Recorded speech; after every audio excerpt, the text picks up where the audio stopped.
All right, welcome back to the Trauma Therapist Podcast. My name is Guy McPherson. My mission is to help trauma therapists be their incredible selves, to be human, to be real, not just a clinician. I'm a big believer in who we are is more important than what we know. And this requires cultivating authenticity, genuineness, and vulnerability, and that requires intention. You can learn more about my courses and workshops by going to thetraumatherapistproject.com. That's thetraumatherapistproject.com. Let's get started. So 5, 4, 3, 2, and 1. All right, folks, welcome back to the podcast. Very excited to have as my guest today, Dr. Ken Benau. Ken, welcome. Well, thank you very much. I'm happy to be here. Awesome. So Ken is a licensed clinical psychologist since 1990 with private practice in the San Francisco Bay Area. His practice includes individual, couple, and family therapy, clinical consultation, and professional training. For over 40 years, Dr. Benau has worked with children and adults with various learning and developmental differences in inpatient, outpatient, and school settings. He has a particular interest in and expertise in shame and pride-informed psychotherapy with survivors of relational trauma, working from an integrative perspective that incorporates psychodynamic, experiential, and somatic approaches, among others. Dr. Benau's well-received book, Shame, Pride, and Relational Trauma, Concepts in Psychotherapy, was published in March 2022. Welcome to the podcast. Thank you very much. Happy to be here. So before we get going here, Ken, where are you from originally and where are you currently? I grew up in New Jersey, not too far outside of New York City. And I currently live in the San Francisco Bay Area and have for many years. I did an pre-doctoral internship out here in 1986, 87. So it's been a while. And you stayed? I stayed. Although it's funny, you come back from the East, you still feel like you're still kind of getting used to being here, but I stayed. Yeah. Awesome. All right. So how the heck did you get into this field? Let's start there. This is kind of funny. When I was 8 years old, I decided I was going to be a psychiatrist. Don't ask me how. I had an uncle who was a great uncle who was a psychiatrist and psychoanalyst. So I thought it meant helping people. And I always kind of took to looking after, trying to help out the kids in the classroom that were not necessarily mistreated, but just sort of not kind of neglected, not attended to as much. But in terms of my work years and years ago, even before I was in graduate school, I worked with kids on the autism spectrum and ended up doing a lot of work with kids with severe emotional behavior problems, including ending up as a clinical director of a special ed school serving kids like that. That was before graduate school. Before graduate school was some work with the autism, volunteer, then in a residential treatment center, and then afterwards working as well. And in terms of a trauma therapist, I was thinking about this. So I had worked with kids many of whom had significant trauma, although I don't think I conceptualized it that way. They were just the kids I worked with and wanted to figure out how to help. It was really more like that. But then more than 10 years, maybe 10 or 12 years into my work, I was working with an adult who I describe in my book some. Her name was Laura. And we had a great rapport, and she wanted to continue to work with me, and I wanted to continue to work with her. And she had history of abuse and a pretty significant emotional, psychological neglect. And I didn't know how to work with the trauma part of it. And I realized I didn't. I realized there was a huge gap in my work. And while I initially referred her to EMDR while we still worked, she basically wanted to continue to work with me. So I had to learn. So she basically sent me back to training. So I did some work, some initial training, just the initial coursework in EMDR. I got some training in sensory motor psychotherapy, some other somatic approaches, ADP, which is an experiential approach, attachment focus. So different things along the way. Currently, I'm getting some training, and work in what's called DBR, deep brain reorienting. So I've had things along the way, but it was quite a good bit into my work before I actually said, okay, I need to learn about trauma. So I want to jump back. So you said when you were really young, you had an uncle who was a psychiatrist, but as you got through high school, were you still thinking about become a psychiatrist, or had that? I had always had it in my, well, it wasn't psychiatrist, became psychologist, but always I had it in mind. In college, I studied English American literature and history. But it never left my desire to work, in some kind of psychotherapy capacity. And actually, when I was in college studying, I took every psychology of course, psychology of literature, psychology of history. So I was taking a psychology of literature course, and they had us read Freud's interpretation of dreams. So my friend and I, when we were traveling through Europe on a train, he was great with remembering dreams, and I was interpreting dreams. So I would read my book, and then I became a pseudo interpreter of dreams. Aside from this relative of yours, what do you think it was about you that drew you to doing this? I think I'm a pretty sensitive and empathic person. I was always drawn a little bit to the underdog, a little bit to the kid who was sort of left out, treated almost like they weren't there. There's something in my heart that was drawn to them. I always loved working with kids. I'm kind of playful and childlike in nature when I'm not, being a serious psychotherapist. So, I just was drawn to people who needed some help in some way, some care. Right. When I was in college and I studied literature, it was that year I decided I'm going back to studying and becoming a psychologist. And then when I graduated, I worked with kids in a residential treatment center. And these were a lot of kids, significant difficulties developmentally and as well as psychologically. And some of the kids I remember, they said you couldn't work with, but when you're naive and you don't know anything, you just assume you're going to try. And, so that was. Well, let's kind of pause there for a second, because I'm curious about your experience walking in there and working with these kids, having had very little experience, correct? Very little. Yeah. Okay. Other than I loved kids. Okay. So, let's dial in. What was that experience like for you? I loved it. These kids were extremely vulnerable. Some had, what was then called mental retardation, but now called developmental delays. Not all of them, but many of them were not really wanted. In some cases, not always by family members. Sometimes they were. I just loved them. I was drawn to them. I enjoyed hanging out with them, playing with them, connecting with them. And there was one boy who was sort of my favorite. And I wasn't a psychologist. This was before I went to graduate school, but there was a psychologist that was assigned to the residential unit that I was part of. And he said, "Do you want to work with this kid in therapy?" I'm like, "Are you sure?" And he said, "Yeah." So he was sort of supervising me, and I did play therapy with this boy who was, he was psychotic, really, but we connected. And I remember once he would be sort of look like he wasn't processing anything I was saying. Right. But I would say things, he had a lot of losses in relation to his family, and it was very painful for him when people left, staff coming and going. And I would say things to him like, "It's so hard when people leave."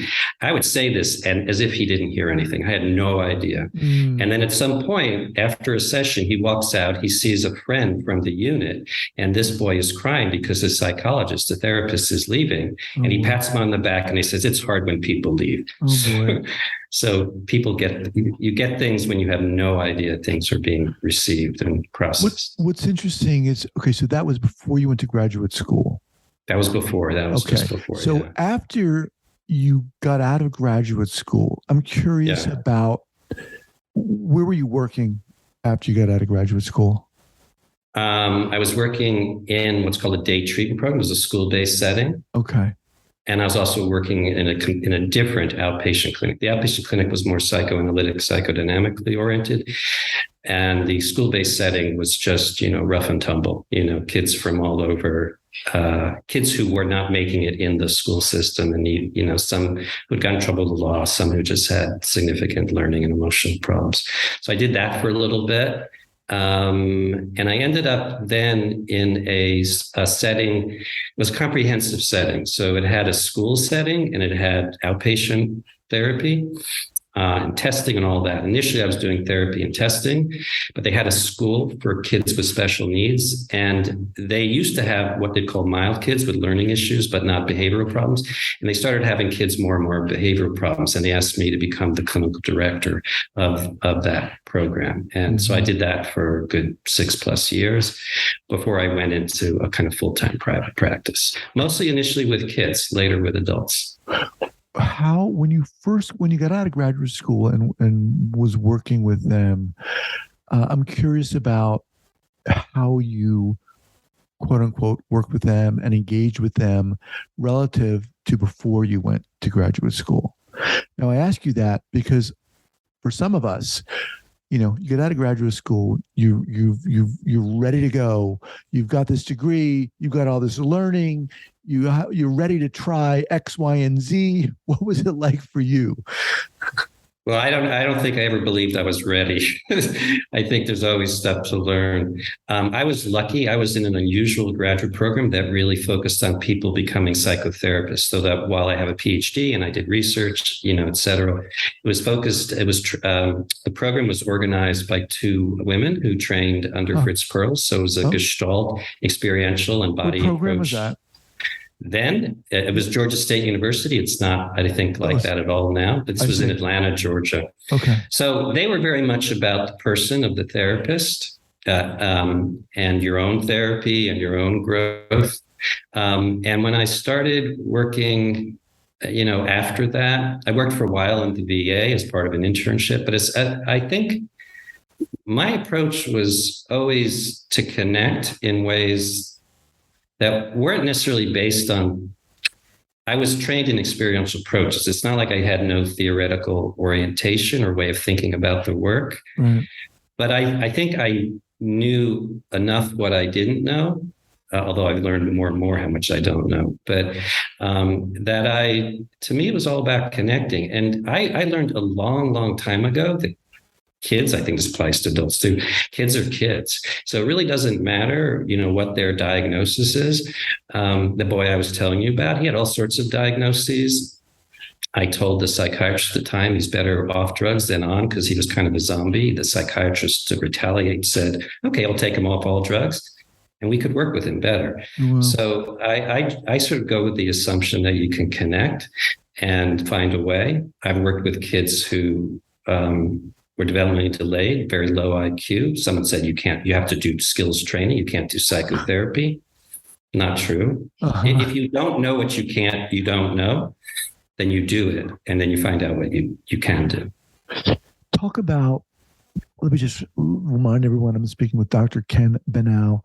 The book is called Shame, Pride, and Relational Trauma, Concepts in Psychotherapy. How did this book come about?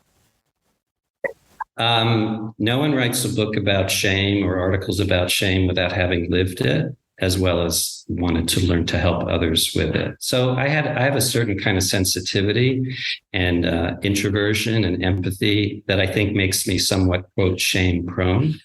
And I also learned in my own therapy that I was experiencing shame without knowing it. So I had been in therapy for many years, different kinds of therapy, including psychoanalytic therapy. And I worked with someone whose approach is now called coherence therapy. And it was there that I discovered I was living with shame. I had no idea. I thought I was sad or get a little teary, and I didn't know why. In retrospect, I understand it as that I wasn't really being true to myself, which is a form of adaptive shame. I call it good enough me shame. So it's like when you're not being true to your own values. So I would feel that. I would feel the kind of sadness, like a hurt, like I was somehow hurting myself.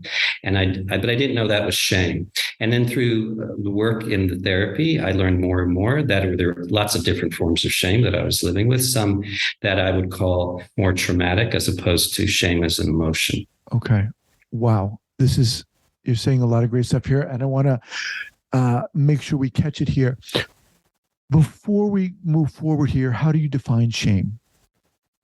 Shame is about valuation or devaluation. It's about a sense of self. it's about a sense of self in relation to other. And if you follow it, it's actually self in relation to other, in relation to self, in relation to other. So it's almost like a dark hall of mirrors where you're reflecting back your own experience of yourself and others' experience of you.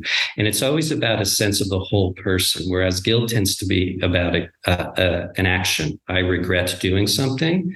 And adaptive guilt would be, I regret doing something that hurt you and I want to make a repair. Shame is about the whole self. So rather than I did something I regret or did something bad, it's I am bad, I am worthless, I am unlovable, I am disgusting, I am anything that is encompassing the whole person. So metaphorically, I think of it as like a solar eclipse where SOUL is being eclipsed, whereas the guilt is more like a dark spot on the moon. I'm just writing that down here. Solar, SOUL, eclipse. And then you talked about adaptive shame. Say more about that. Yeah, so everyone writes about shame in lots of different ways. So one way to think about shame is to divide it into adaptive and maladaptive forms. Most of the forms that I read about are maladaptive. And then you can also divide it in terms of shame as an emotion or emotional processes, which is sort of in the moment or acute. You feel some shame, you feel embarrassed, your head goes down, your face turns red, and it lifts and shifts. Whereas shame as a traumatic state is like a flashback, and you can tap into it. And once you're in that state, it takes over the whole person. And when the person speaks from that place, it's almost like they're telling the same story about themselves over and again. Adaptive shame, I call good enough me shame, kind of as a takeoff of Winnicott's Good Enough Parent. And basically adaptive shame is when I haven't been true to myself. And this person, Laura, that I was telling you about earlier, she taught me about all sorts of shame, both maladaptive and adaptive. And she talked about maladaptive in terms of the experience of being crushed. But her adaptive shame was more like, that's not how I want to be in the world. That's not who I am. That's not how I want to represent. So rather than feeling guilty like I hurt someone else, it's like I hurt myself and I'm not being congruent with my own. So it sounds like sense of self. With adaptive shame, one has a sense of maybe ownership or authority over it, an ability to modulate it and to work with it. That's exactly right. It's more regulated, whereas the traumatic, what Judith Herman, the traumatologist, called shame states or traumatic shame states, those are highly dysregulated. So I can feel the pain of shame in a good enough me, an adaptive shame, and I can kind of what I call self-right, RIGHT. I'm self-righting. I'm kind of like, that's not how I want to be. I want to be more like this. So that's fair. That's quite well regulated. And it's important as a therapist to know that, because you don't want to, quote, cure someone of that. You want to sort of validate it. Like, yeah, that is something to feel some shame about, not like you should be ashamed of yourself. And then work with that. The kind of shame people struggle with as a therapist is the traumatic forms of shame.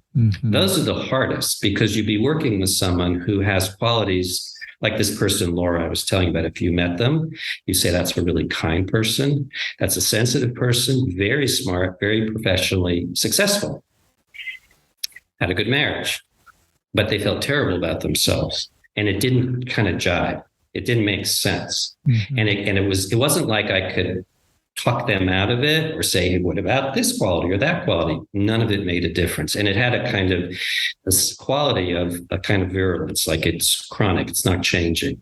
And it's that kind of shame that people struggle with. It's that kind of shame that people go to workshops to learn about, or hopefully read my book or books like it, because that doesn't change without understanding trauma and working with trauma and understanding this kind of shame. And there's two forms of that kind of shame, two forms that I call, this is just how I slice the pie. I don't believe this is reality. I think it's just how I organize the world. And one I call not me shame, which is a quality, an aspect of self but not the whole self. So let's say a person grew up in a violent home and on some deep level determined consciously and unconsciously they would not be violent, that when they experience anger, they got a shame attack. Not always conscious, sometimes conscious. So they would dissociate unconsciously from their anger because it was so associated with violence or abuse. There's another form of shame that I call know-me shame, which is like a shame. Someone else who wrote a wonderful article about this, his last name was Willie, W-I-L-L-E. He called it the shame of existing. So these are people often who experience not just abuse, often profound neglect. And neglect, I don't mean necessarily like they didn't have food to eat or shelter. I'm talking about they were failed to be recognized, to be seen, to be validated, to be noticed, to be felt. And so these people have the experience that they didn't exist. Wow. And then with that, with implicitly, if you have the pain of that kind of shame, you come to conclude at some point, if I don't exist in anyone else's eyes, there must be a reason I don't exist. And that reason must be I'm not worthy of existing, of being. Okay. Now, no one necessarily has to tell you that for you to have that experience, but that's the most profound form of shame that I would refer to. Wow. I mean, as you were describing those qualities, my heart sunk. I mean, it just sounds so intense. Yes. So does you talk about in the bio I read your interest in interpersonal trauma. So does this type of intense shame often follow with it from interpersonal trauma? Well, the always, in my view. Always. Yeah. I mean, there's trauma of all sorts, right? A car accident. Right. But that's not relational trauma. Right. Relational trauma is a term that Alan Shore coined. And it's always about relationship with others. But it's also interrelations, about self with aspects of self. But yes, in my view, the kinds of trauma I'm talking about is always relational.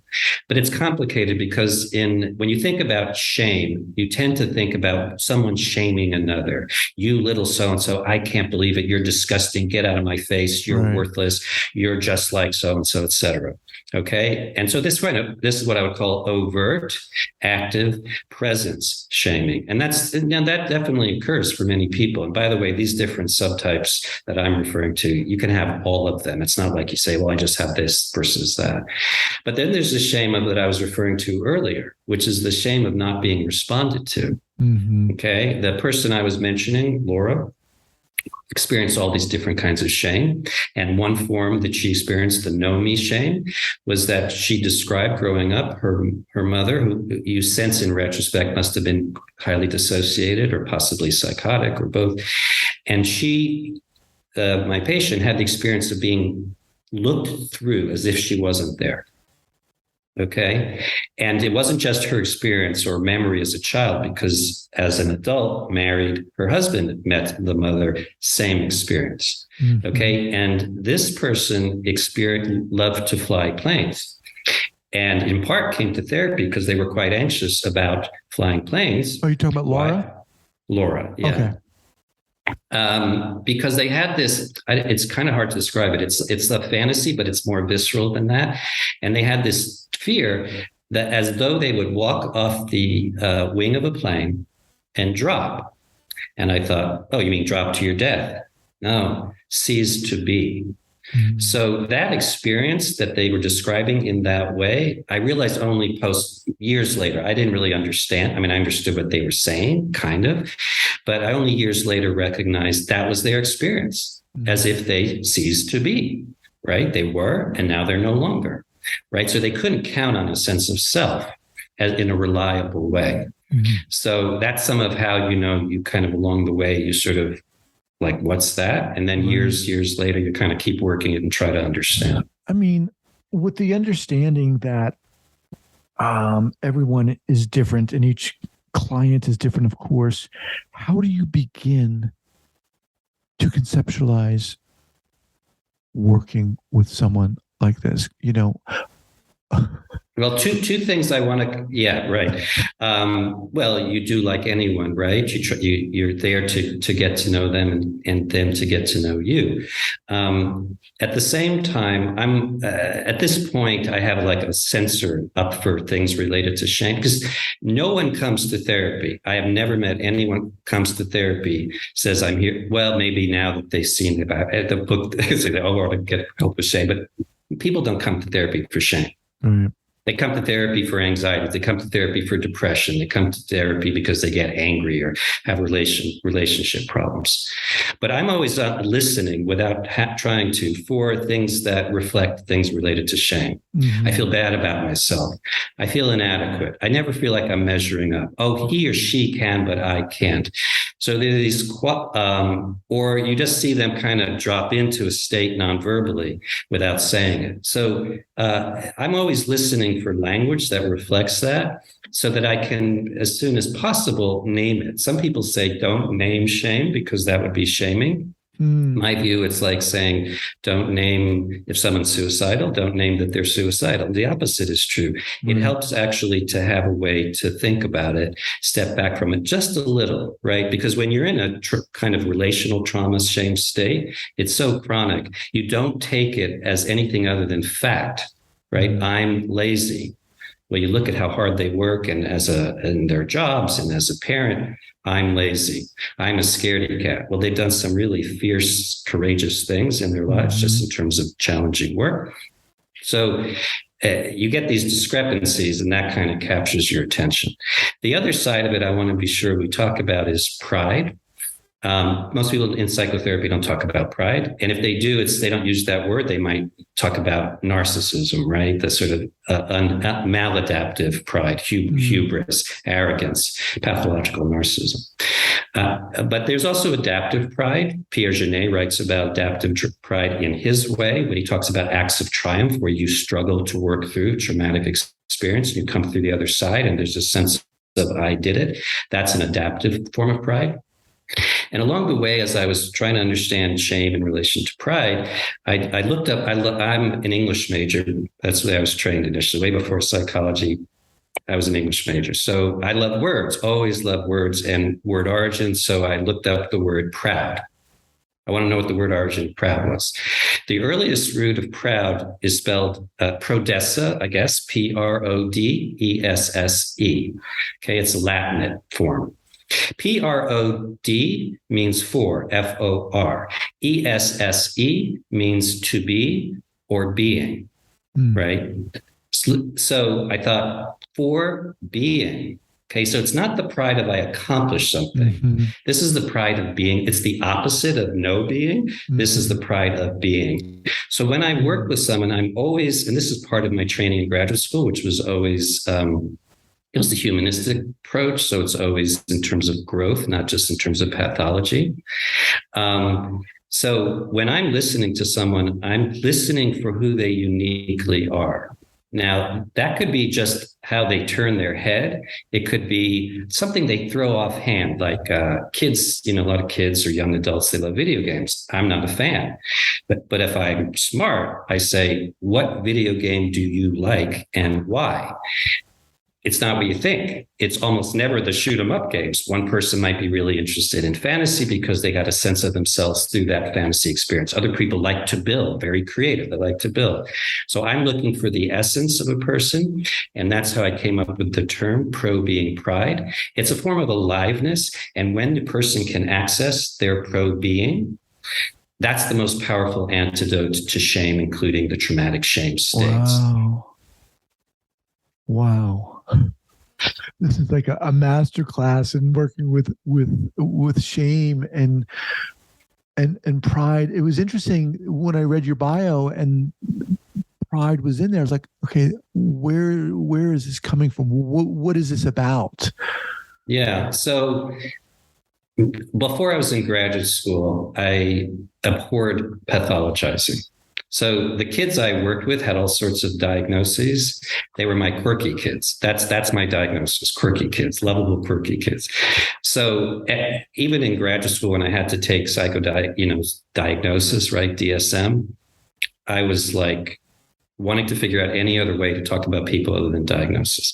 So when I for many, many years, became interested in and then reading about and trying to think about with my patients about shame, I thought, what's the opposite of shame? Not everyone agrees, by the way, that the opposite of shame is pride. But I felt like if you're going to study shame, you have to study pride. So there's not much written about it. And truly, of the people who write about shame, I'm the only one I know of who writes about pride in this way, just because it tends not to be the thing people focus on. So for me, I wanted to see, well, what is it that goes into a person feeling good about themselves? How does one experience the pride of accomplishment?